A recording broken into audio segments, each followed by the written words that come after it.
Karen's manicured fingernails scraped against the cold metal bars as she rattled the cage door for the 15th time. The construction workers outside barely glanced up from their coffee, having grown accustomed to her increasingly frantic shouts over the past 2 hours. "This is completely against HOA regulations," she screamed, her voice cracking. Section 12.4 clearly states that temporary structures require board approval. But let's rewind to how the president of Willowbrook Estates Homeowners Association ended up locked in what appeared to be an oversized dog kennel in her own front yard. It had started that morning with Mrs. Chen's mailbox. Karen stood on her perfectly manicured lawn, clipboard in hand, photographing the offensive structure from every conceivable angle. The mailbox, a cheerful yellow sunflower design that Mrs. Chen's granddaughter had painted, was exactly 3 inches taller than the HOA-approved height limit. "Excuse me, Mrs. Patterson," came a weathered voice behind her.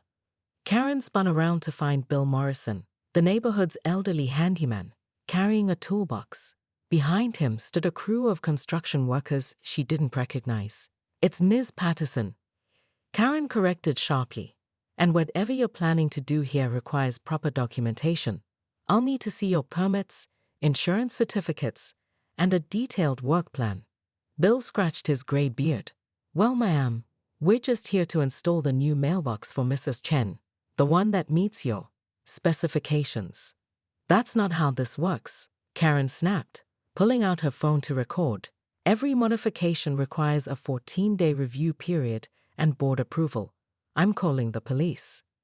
The construction foreman, a burly man named Tony, stepped forward. "Lady, we just want to swap out a mailbox. It'll take 20 minutes. "Absolutely not." Karen positioned herself directly in front of Mrs. Chen's property line. "This is a violation of multiple HOA statutes. I won't allow it." What happened next would become neighborhood legend, as Karen stood her ground, gesticulating wildly about property values and community standards. She backed directly into the temporary enclosure the crew had set up to contain their equipment. The spring-loaded gate, designed to keep tools secure, snapped shut with a decisive click. The lock mechanism was on the outside. "Hey!" Karen grabbed the bars, her professional demeanor cracking. "This isn't funny. Let me out immediately." Tony looked genuinely apologetic. "Ma'am, I'm real sorry, but Jimmy's got the key and he went to get lunch. He'll be back in about an hour." "An hour?" Karen's voice pitched higher. "I have a board meeting at 2. I have inspections scheduled. This is kidnapping."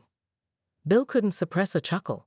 "Well, Karen, looks like the HOA president is getting a taste of being regulated." As the workers continued their mailbox installation, now with significantly less interference, Karen's initial outrage began shifting into something resembling panic. She'd never been confined anywhere against her will. The metal walls seemed to close in as she realized her phone was in her purse, which sat tantalizingly just outside the cage. "Please," she called to a passing jogger, "could you hand me my purse?" The jogger paused, recognizing Karen as the woman who'd fined him $50 for leaving his trash bin out 6 minutes past the designated time. He smiled and jogged on. For the first time in years, Karen Patterson was completely powerless. The lunch hour crowd began gathering around the spectacle. Mrs. Chen emerged from her house with a steaming cup of tea and a folding chair, settling in to watch the show with unconcealed delight. "Mrs. Chen," Karen pressed against the bars, "this is all a misunderstanding. I was just ensuring compliance with community standards." "Oh, I know exactly what you were doing," Mrs. Chen replied, sipping her tea. "Just like when you made my son repaint his fence 3 times because the white wasn't regulation off-white." More neighbors materialized. The Johnsons from 2 houses down, still bitter about their $200 fine for having a wreath on their door in January. The Martinez family, who'd been forced to remove their children's colorful chalk art from their own driveway. Even old Mr. Hendricks shuffled over, using his walker, remembering the citation he'd received for having his newspaper delivered to his front steps instead of the designated box. "This is harassment," Karen shouted, but her voice lacked its usual authority. Sweat beaded on her forehead despite the cool autumn air. "I'll have all of you cited for loitering." "With what authority?" called out Tom Johnson. "You're literally caged." The crowd chuckled, and Karen felt something she hadn't experienced in her 15 years as HOA president: genuine fear. None of physical harm, but of losing the respect and control she'd wielded like a weapon for so long. "Look," she said, trying to regain composure. "I know some of you think I'm too strict, but property values—" "Screw property values," interrupted Maria Martinez. "You made my 8-year-old cry because her sidewalk chalk was aesthetically disruptive. You fined my elderly mother for having dandelions," added another voice. "You called the county on my vegetable garden." The accusations piled up like court testimony. Karen found herself genuinely listening to their grievances for the first time, partly because she had no choice but to stand there and take it. Jimmy returned with lunch, key in hand, but Tony held up a restraining hand. "Maybe give it a few more minutes," he suggested quietly. "Seems like the neighborhood's got some things to work out." As the stories continued, Karen began to see a pattern she'd been blind to.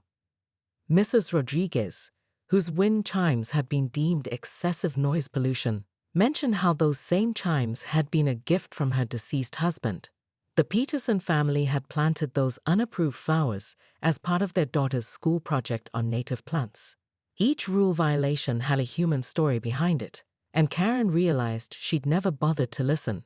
"I was just trying to maintain standards," she said quietly, more to herself than to the crowd. "Whose standards?" Mrs. Chen asked, not unkindly. "Standards for whom?" The question hung in the air like smoke. Karen had spent so many years enforcing rules that she'd forgotten why the rules existed in the first place. Her own house, she realized, was perfectly maintained but completely sterile. When was the last time she'd had friends over? When had she last felt joy in her own space? Bill Morrison approached the cage with a serious expression. "You know, Karen, I've lived in this neighborhood for 37 years. I've seen HOA presidents come and go. The good ones, they bring people together. They make the neighborhood better for everyone. And the bad ones?"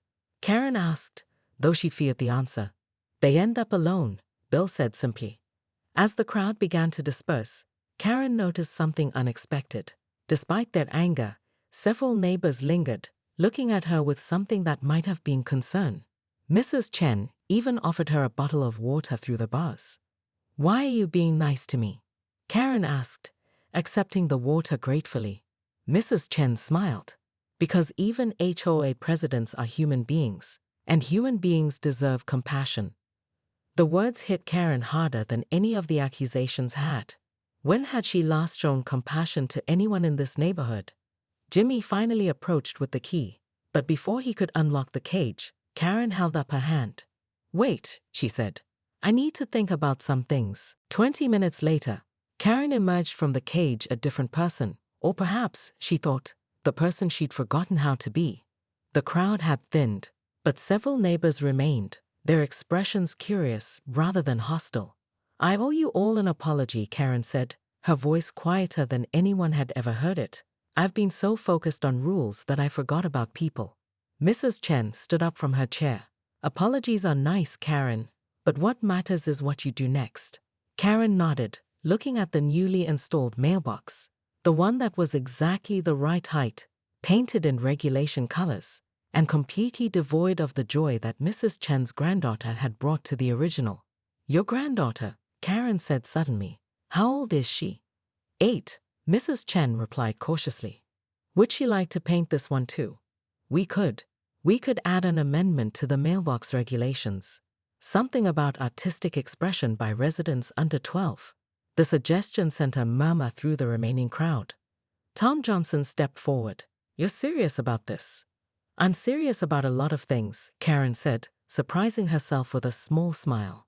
"I'm serious about making this neighborhood a place where people want to live, not just a place where they're forced to follow arbitrary rules."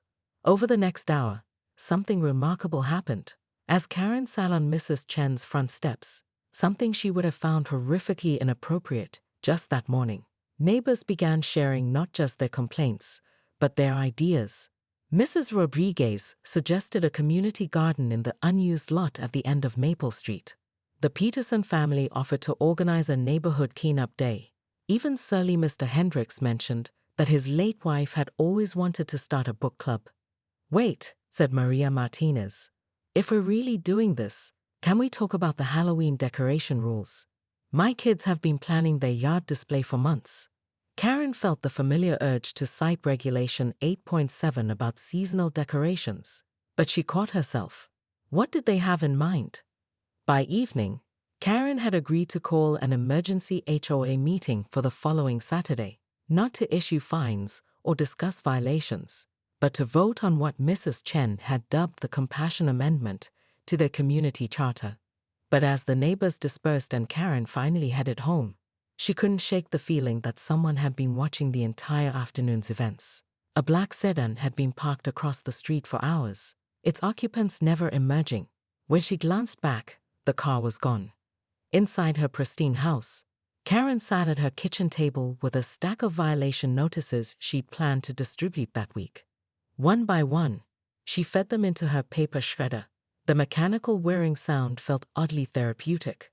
Her phone buzzed with a text from an unknown number. "Interesting day, Ms. Patterson. Some people don't appreciate change. Be careful." Karen stared at the message, her blood running cold. She'd made enemies during her years as HOA president. Developers who'd been denied permits, contractors who'd been banned from the neighborhood, even former board members who'd resigned in frustration with her methods. She walked to her front window and peered through the blinds. The street appeared empty, but the feeling of being watched persisted. Another text arrived. "The meeting Saturday. Cancel it." Karen's hands trembled as she set down the phone. For the first time in her adult life, she'd found a purpose beyond enforcing rules. She'd found community, but someone clearly didn't want her to find it. The question was, who had enough to lose from Karen's transformation that they'd resort to threats? As she double-checked her locks and drew all the curtains, Karen realized her real test wasn't behind her, it was just beginning. The cage had been the easy part. Now she had to figure out who wanted to put her back in one.